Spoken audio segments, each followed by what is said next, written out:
Saya lebih suci dari Al-Quran.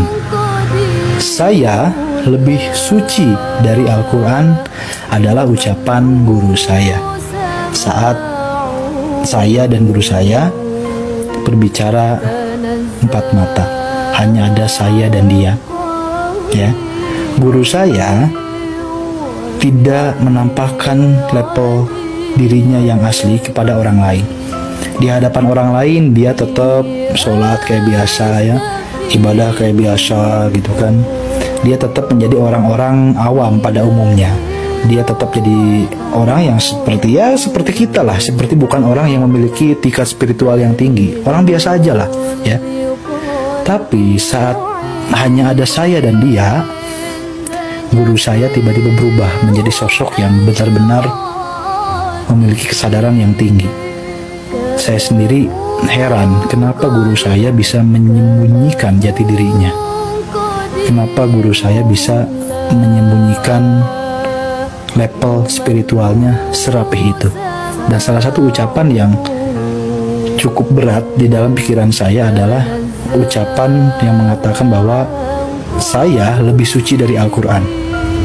Nah, saya sudah tidak asing dan tidak aneh lagi dengan ucapan-ucapan seperti itu, karena ucapan guru saya tidak bisa dipahami oleh orang sembarangan.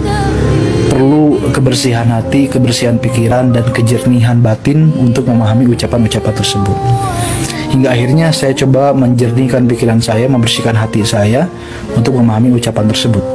Kendati saya berusaha membersihkan diri saya dan pikiran saya, guru saya tidak pernah melarang saya, tidak pernah menyebut saya kurang ajar saat saya mengkritik ucapan dia. Ya, guru saya tidak pernah menyebut saya sul adab saat saya mengatakan, loh kok guru ngomongnya begitu, loh kok guru sesat. Nggak pernah dia nyebut saya sul adab, ya. Dia selalu membimbing saya dengan penuh cinta. Itulah yang hari ini saya praktekkan kepada murid-murid saya. Begitulah cara saya dididik, dan begitu juga cara saya mendidik. Nah, salah satu ucapan yang paling berat dari guru saya adalah kalimat saya lebih suci daripada Al-Quran. Akhirnya, beberapa tahun kemudian, saya mulai memahami bahwa manusia memang lebih suci dari Al-Quran. Ya, saya menyebut Al-Quran karena konteksnya saya dan guru saya seorang Muslim. Ya, kalau agama lain boleh Anda menyebutnya Injil, kitab suci, dan lain sebagainya, ya. Ternyata memang benar manusia itu lebih suci daripada Al-Quran, lebih suci daripada kitab suci. Karena perilaku manusia terhadap kitab suci adalah cerminan dirinya, cerminan moralnya, cerminan perilakunya. Sekarang kita ambil contoh. Orang-orang yang selalu melakukan kekerasan atas nama agama, ya. Contohnya misalkan orang-orang yang suka membubarkan pengajian, orang-orang yang suka persekusi, orang-orang yang suka membubarkan, menutup warteg saat bulan puasa. Kitab apa yang mereka ikuti? Al-Quran. Orang-orang yang suka melakukan penyerangan, terorisme, bom bunuh diri, kitab apa yang mereka ikuti? Al-Quran. Nah, kitab Al-Quran, kitab yang sangat diagungkan oleh umat muslim, nyatanya bisa membuat kejahatan yang begitu dahsyat. Bunuh diri, pembunuhan atas nama agama, demo atas nama agama, dan lain sebagainya.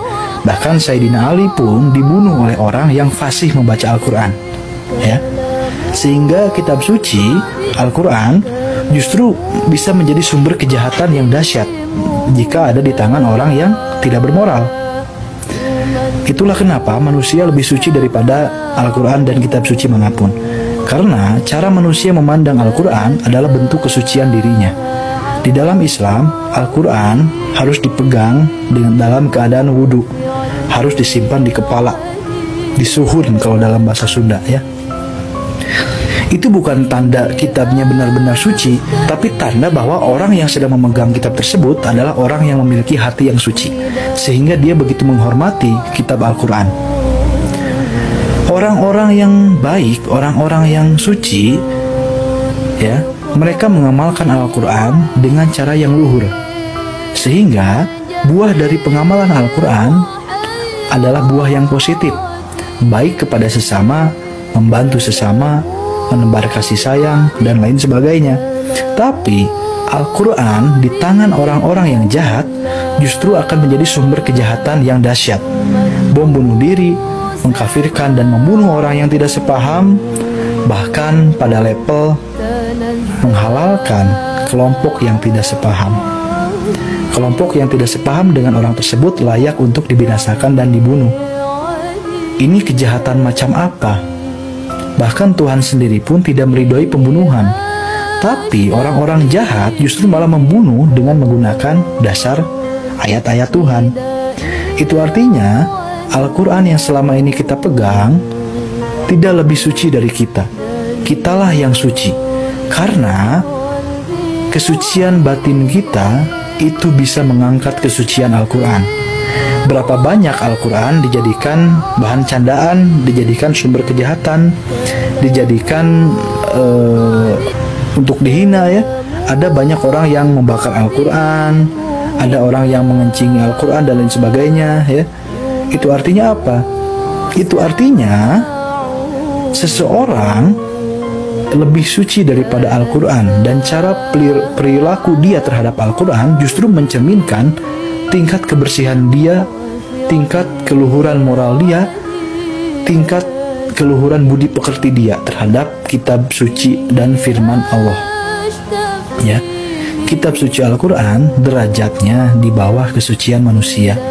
Ya, kendati itu firman Tuhan, tapi yang kita pegang saat ini adalah lembaran kertas yang bernama mushaf. Firman Tuhan adalah makna di dalamnya, esensi di dalamnya, bukan lembaran kertasnya. Lembaran kertas yang kita pegang itu namanya mushaf, bukan Al-Quran. Ya.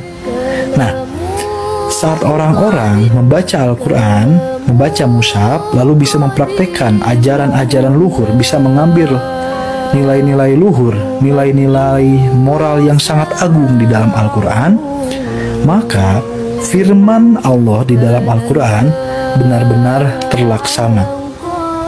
Itulah yang disebut sebagai firman Allah untuk manusia. Nah, jika Al-Quran dan mushaf tadi berada di tangan orang yang salah, di tangan orang yang jahat, meskipun di dalam Al-Quran berisi ratusan ayat tentang kasih sayang, mereka akan tetap menggunakan Al-Quran sebagai alasan untuk membunuh orang lain. Jadi firman Allah untuk berbagi kasih sayang justru tidak dihiraukan, justru malah dibuang. Yang mereka ambil adalah ayat-ayat perang dan ayat-ayat pembunuhan, tanpa melihat konteks dari ayat-ayat tersebut.